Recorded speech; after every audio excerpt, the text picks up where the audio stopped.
நம்முடைய பிதாவாய் தேவனாலும் கர்த்தராய் இயேசு கிறிஸ்துவினாலும் உங்களுக்கு கிருபையும் இரக்கமும் சமாதானமும் உண்டாவதாக. அதிகால வேளையிலே ஒரு வேதபோதி நாம் தியானித்து ஜெபிப்போம். 37ஆம் சங்கீதம் 29 முதல் 31 ஆகிய வசனங்களிலே, நீதிமான்கள் பூமியை சுதந்தரித்துக் கொண்டு என்றைக்கும் அதிலே வாசமாயிருப்பார்கள். நீதிமானுடைய வாய் ஞானத்தை உரைத்து அவனுடைய நாவு நியாயத்தை பேசும். அவனுடைய தேவன் அருளிய வேதம் அவன் இருதயத்தில் இருக்கிறது. அவன் நடைகளில் ஒன்றும் பிசகுவதில்லை. ஹல்லேலூயா. அவன் நடைகளில் ஒன்றும் பிசகுவதில்லை. ஒரு மிஸ்டேக் வராது.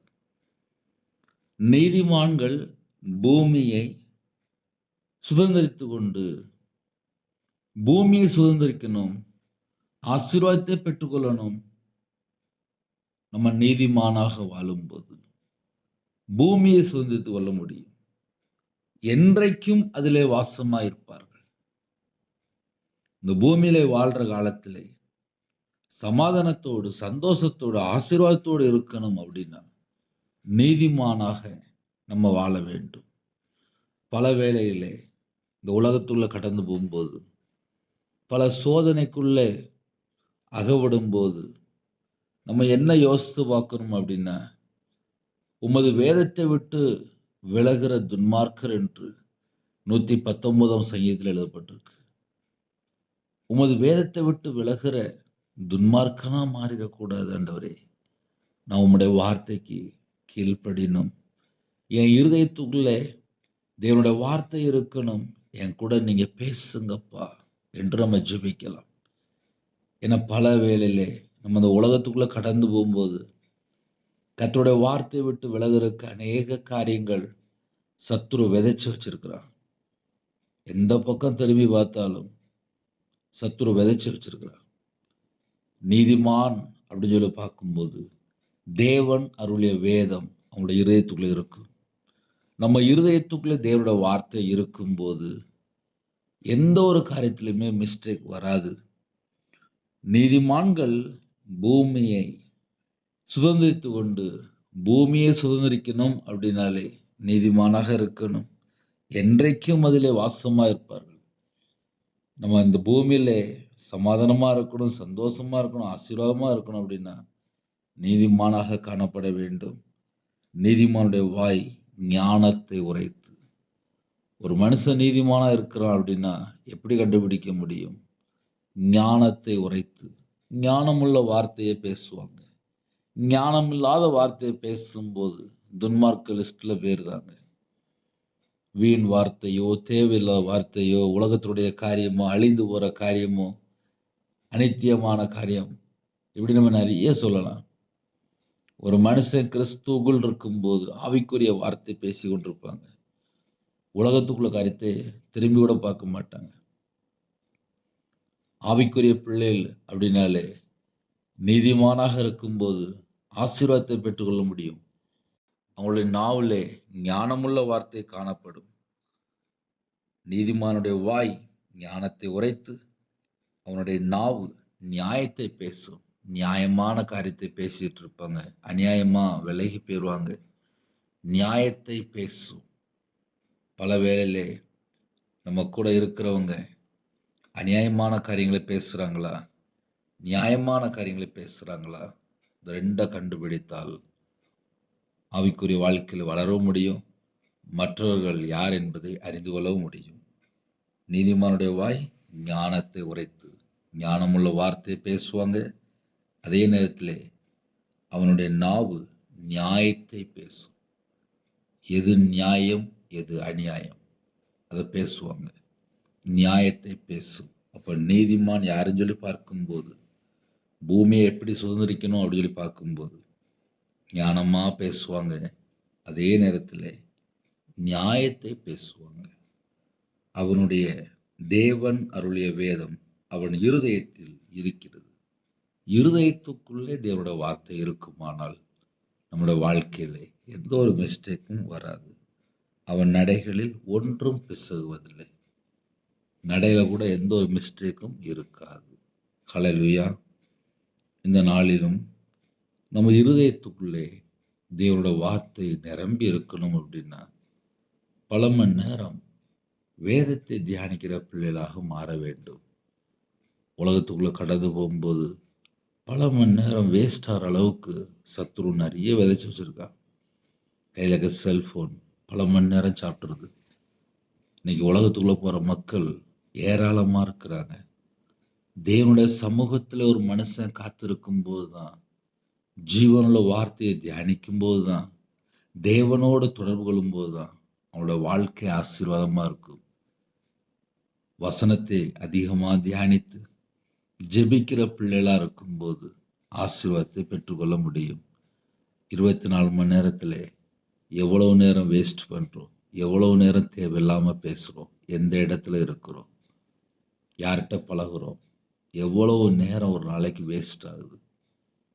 செல்ஃபோன் மூலியமாக, டிவியில பல காரியங்கள பார்க்குற மூலியமாக நேரத்த வேஸ்ட் பண்றோமா? இதையும் கொஞ்சம் செக் பண்ணி பார்க்கணும். ஹல்லேலூயா! புதிய நாளுக்காக ஜெபிப்போமா? இருக்கிற இடத்திலே அப்படியே கண்களை மூடி நாம் ஜெபம் செய்வோம். எங்களை அதிகமாய் நேசிக்கிற அன்பு நிறைந்த பரிசுத்தமுள்ள நல்ல பிதாவே, உம்மை நன்றியோடு துதிக்கிறோம் ஸ்தோத்திரம்ப்பா. இந்த நாளை காண செய்த கிருபைக்காக உம்மை நன்றியோடு துதிக்கிறோம் ஸ்தோத்திரம். உம்முடைய பாதப்படியில் எங்களை சாஷ்டாங்கமா தாழ்த்தி அர்ப்பணிக்கிறோம். இந்த நாளை எங்களுக்கு ஆசீர்வாதமா மாற்றி தாங்கப்பா. எல்லா தடைகளெல்லாம் கர்த்தர் நீக்கி தாங்க. எங்க கூட நீங்க துணையாக வாங்கப்பா. யாரெல்லாம் எந்த நாட்டுக்குள்ள இணைந்திருக்கிறாங்களோ, அவங்க இருக்கிற பகுதியிலே எல்லா விதமான தடைகளெல்லாம் நீக்கி, கர்த்தர் உங்க பிள்ளைகளோட புறப்பட்டு போக வேண்டும். உங்க பிள்ளைகளை கர்த்தர் பரிபூரணமாக ஆசீர்வதிக்க வேண்டும். இந்த நாளை எங்களுக்கு ஆசீர்வாதமா மாற்றி தாங்கப்பா. சிறு பிள்ளைகள் முதல் கொண்டு முதியோர் வரை எல்லாரையும் கர்த்தர் வேலையடைத்து ஆசீர்வதிங்க. உங்க நாமம் மகிமைப்படட்டும். அப்பிரயோஜனமான ஊழியக்காரன்ப்பா, இணைந்திருக்கிற குடும்பங்களை கர்த்தர் வேலையடைங்க. ஜெப அபிஷேகத்தில் நிரப்புங்க. வேதத்தை தியானிக்க கிருபை தாங்க. பிறந்த நாள், திருமண நாள் யாரெல்லாம் கொண்டாடுறாங்களோ, கர்த்தர் இரட்டிப்பான நன்மைகளை பெற்றுக்கொள்ள கர்த்தர் கிருபை செய்யுங்க. கற்பத்தின் ஜெபிக்கிறாங்க. கர்த்தர் மனம் இறங்கி ஆசீர்வதிங்க. சில குடும்பத்திலே பிள்ளைகளோட வாழ்க்கையில திருமணத்துக்கு தடை இருக்குப்பா. தடைகளை நீக்கி கர்த்தர் பரிபூரணமாக ஆசீர்வதிங்க. திருமணம் முடிந்ததுக்கப்புறம் நிறைய தேவைகள் உண்டு.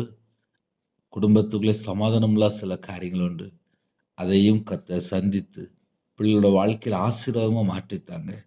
காலை வேளையிலே கடன்ல கஷ்டப்படுகிற ஜனங்கள் உண்டு. அந்த கடன் பிரச்சனையை மாற்றி பிள்ளைகளுடைய கையின் கீழில் ஆசீர்வதிங்க. சிரசின் மேல் ஆசீர்வாதத்தை வைங்க. தலைமுறையை ஆசீர்வதிங்க. வம்சத்தை ஆசீர்வதிங்க. குடும்பம் பலுகி பெருகணும். கர்த்தர் கிருபை தாங்க. அது மாத்திரமல்ல, வெளியில புறப்படுறாங்கப்பா. வாகனத்துல போறாங்க.